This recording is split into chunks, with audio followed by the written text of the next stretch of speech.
और फार कमी कविता तयार झाल्या. ऐसा बाप मावा जगी ऐसा बाप मावा जाता वंश मुक्ती सदाओ जाता वंश मुक्ती सदाओ भूतियेता हरणे पाप भूतियेता हरणे पाप जगियेसा पाप भावा जगियेसा पाप भावा दाता वंश मुक्ती सदाओ दाता वंश मुक्ती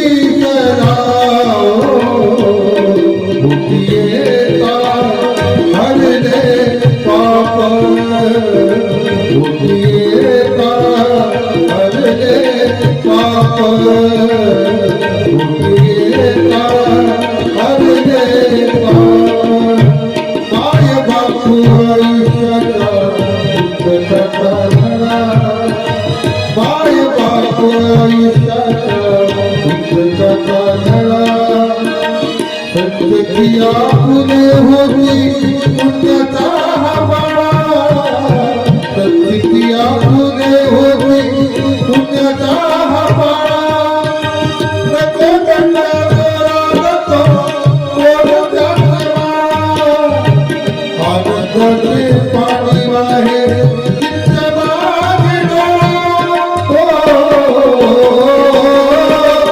आईच्या खुशीत माझी रोज बनीचा आईच्या खुशीत माझी रोज बनीचा आनंदाचे पाणी वाहे नित्य माझी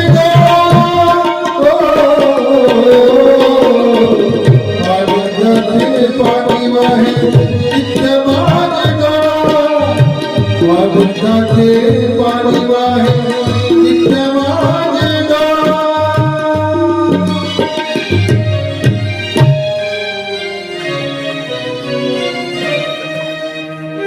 बापावर फार कमी लिखाण झालेलं आहे आणि लोकांना समजू नये असंच सांगितलं ना. बाबा आले, बाबा मारतील बरं, बाबा रागवतात बरं. आई प्रेमळ, वात्सल्य सिंधू आई, प्रेम स्वरूप आई, बोलावं तुझं मी आता त्या कोणत्या उपाय. आणि बाप देवरा मार्का अशी एक प्रतिमा तयार झालेली आहे समाजामध्ये. पण बाप खूप हळवा असतो, खूप हळवा असतो. बापाचं हृदय आपल्याला कधी समजत नाही समजत. बापाचं हृदय समजण्यासाठी कदाचित दुसरा जन्म घ्यावा, कारण तो वरून नारळासारखा निब्बर असतो आणि आतून मात्र अगदी नरम असतो, आतून मधुर असतो, नारळातल्या पाण्यासारखा गोड.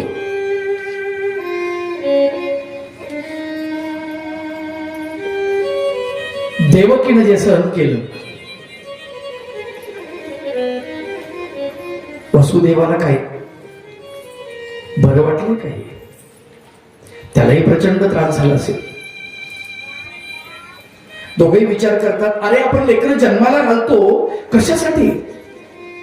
ती काही तुमच्या आमच्यासारखी आहेत का? आपण का लेकरं जन्माला घालू राहिलो? असं नाही आहे. तपश्चर्या केलेली आहे त्या लोकांनी.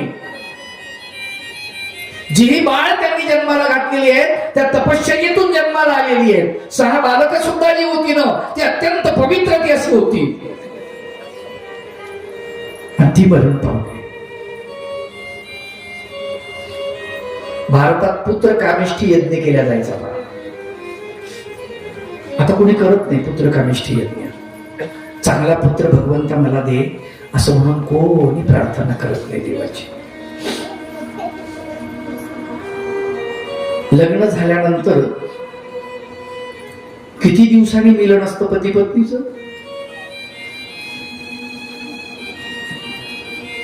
माझ्या तरुणपणाच्या काळामध्ये मी बघितलं 16 दिवस पती पत्नी एकत्रित येत नाही लग्न झाल्यानंतर.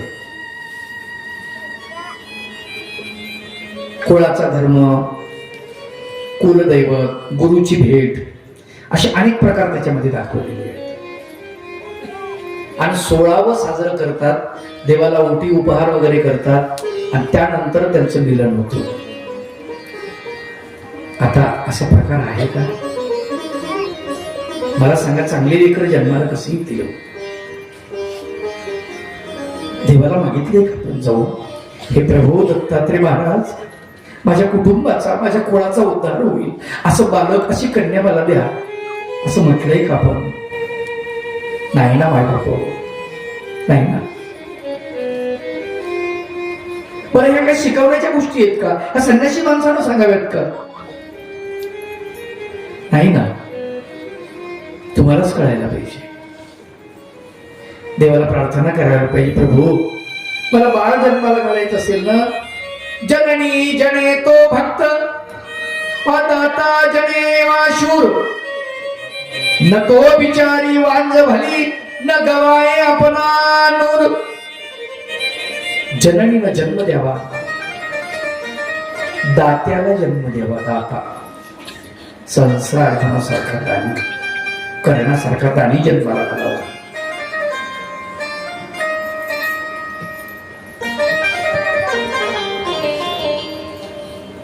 किंवा भक्त जन्माला घालावा. जसा प्रल्हाद आहे, जसा विदुर आहे, जशा गोपिका आहे, जशी रुक्मिणी आहे, असं जन्म घालावा. नाही तर शूरवीराला जन्म द्यावा.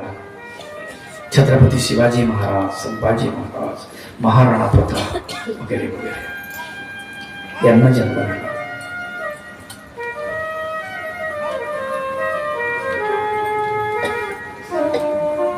असं होत नसेल तर ती वाज राहिली बिचारी तरी चालेल.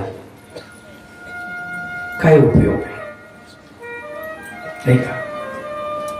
परब्रह्म परमेश्वर भगवान गोपाल कृष्ण जन्माला येण्याच्या अगोदर जी यांची तपश्चर्या आहे ती फार महत्वाची आहे. आणि इथेच मथुरेत भगवंताच्या माता पित्याला सोडून आपण आपल्या जयपूर गावामध्ये येऊया. मेणबत्त्या आणल्यात का? प्रत्येकाने मेणबत्त्या काढा, उठून उभा राहा, पेटवा, मेणबत्त्या पेटवा. अरे ताबडतोब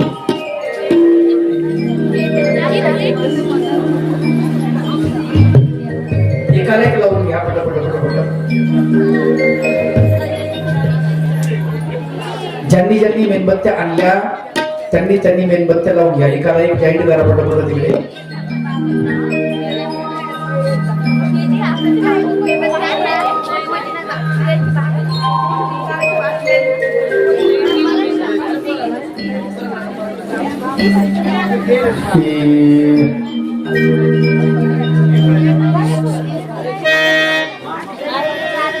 उद्या भगवान गोपाल कृष्णाचा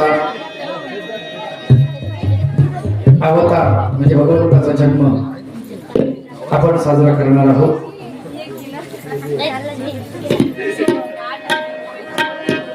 उद्या संयोजक तुम्हाला काही सूचना देतील, त्या सूचनेचं तुम्ही पालन करायचं आहे. आता आरती होईल आणि आजची कथा इथेच थांबवली.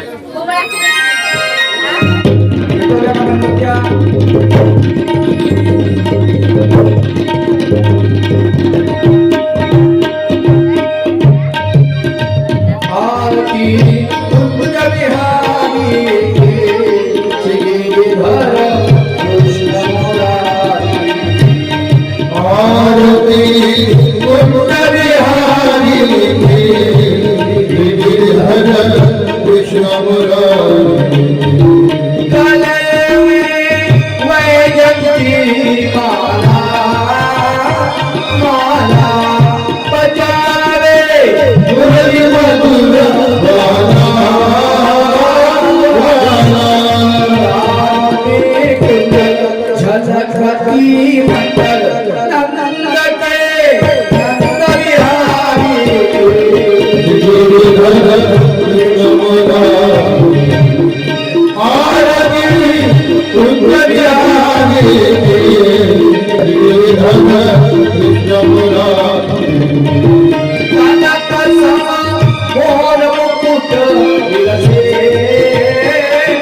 देवता दर्शन को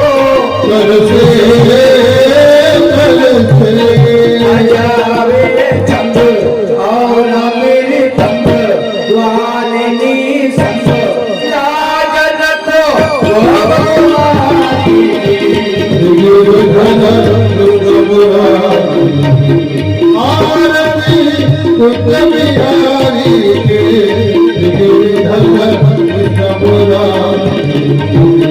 गगन समा कांति झलक मूर्ति चमक रही हमारा चमक कस्तूरी तिलक चांदनी भवानी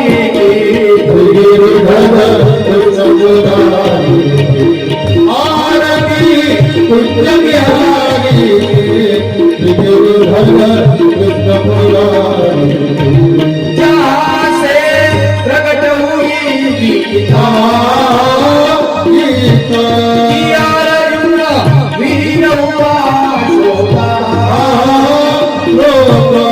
दिखाया विश्वरूप हुआ दिल खुश मिटाई नाती अर्जुन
Thank you.